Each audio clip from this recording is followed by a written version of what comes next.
This is survival racing, urban off-road racing, the party at the end of the world. This is as rough and rugged as any previous Motorstorm, if not more so.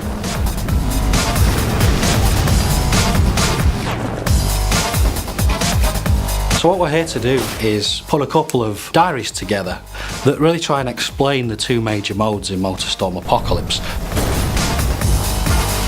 Festival mode is the main single-player campaign in Motorstorm Apocalypse. You'll race amongst buildings which are falling down around you, on the beaches, down in tunnels, in the sewers. In this game, the festival represents a much more story-driven campaign. Every race has a sense of persistence. You go from track to track, and whatever happens in the last race will follow over into the next race. What we've got in Festival are 3 different difficulty levels. They're each driven by a different character. A rookie character, a guy we call the pro, and Big Dog, the veteran. And you race as every character. You don't pick one of them. We've created much more accessible races in the start, and then much more challenging races at the end for the hardcore. So Festival mode, we're aiming for probably around 7 to 8 hours of gameplay for a player that's familiar perhaps with racing games. But of course, there's much reason to go back and replay for the festival, because now we have a lot of unlocks and hidden items actually to find within the festival mode. I mean, we're aiming for somewhere in the region of 40 bespoke races, and that's more than we've ever had in the series before. If you play a lot of racing games, you'll know it's really important to be able to learn the track to get better and better at it. So whilst multi-events will play at the same time when you play through the same race, there's a lot of emergent possibilities. So players will experience certain levels of predictability that at least allow them to learn the tracks, but they're never too sure what's going to happen around every corner. Motorstorm has always been about the vehicle classes. We've now got 13 in total, which are 5 new vehicle classes. So you've got all the existing vehicles from the previous games, monster trucks, big rigs, buggies, bikes, etc., which all bring their unique style and handling abilities to the game. We're now introducing vehicles which are a bit more suited to the city. So vehicles like supercars, superbikes, choppers, muscle cars, and even super minis, more European style hot hatches. So they're all present in the game, but they've all been given the Motorstorm treatment. We noticed there was a lot of enthusiasm for taking the game into a city, but we really didn't want to do Motorstorm does urban racing. We wanted to do more than that and be more exciting.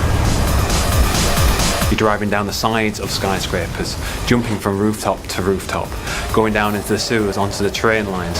This is as rough and rugged as any previous Motorstorm, if not more so.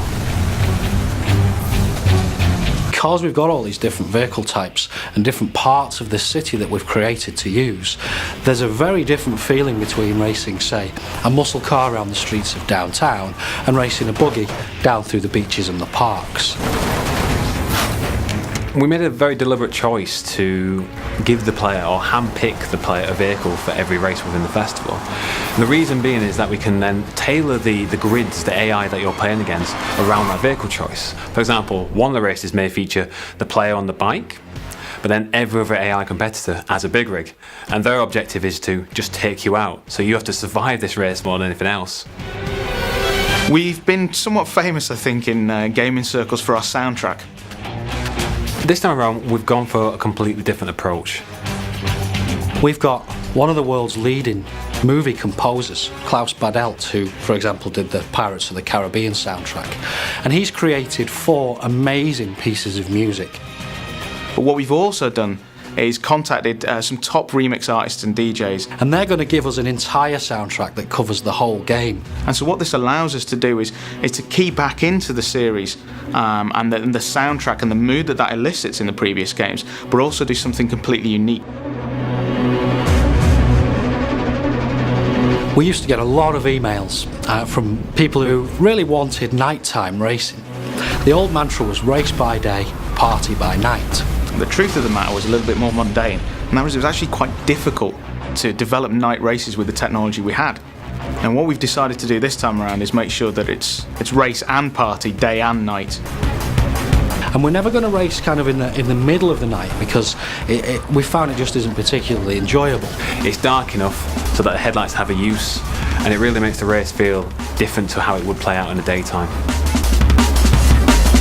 We've added life to the city in the form of a private military contractor and a bunch of crazy looters. You can run these guys over, some of them will attach themselves onto your car, and the military will start firing rockets at you. They've got a huge arsenal of tanks and helicopter gunships to try and disrupt your race and to try and get you to turn around and head back out in the city.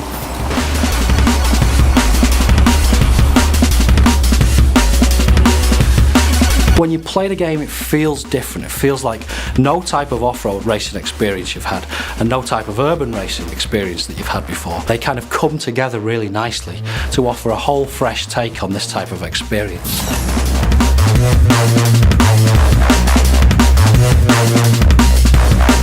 We're now saying it's racing and partying.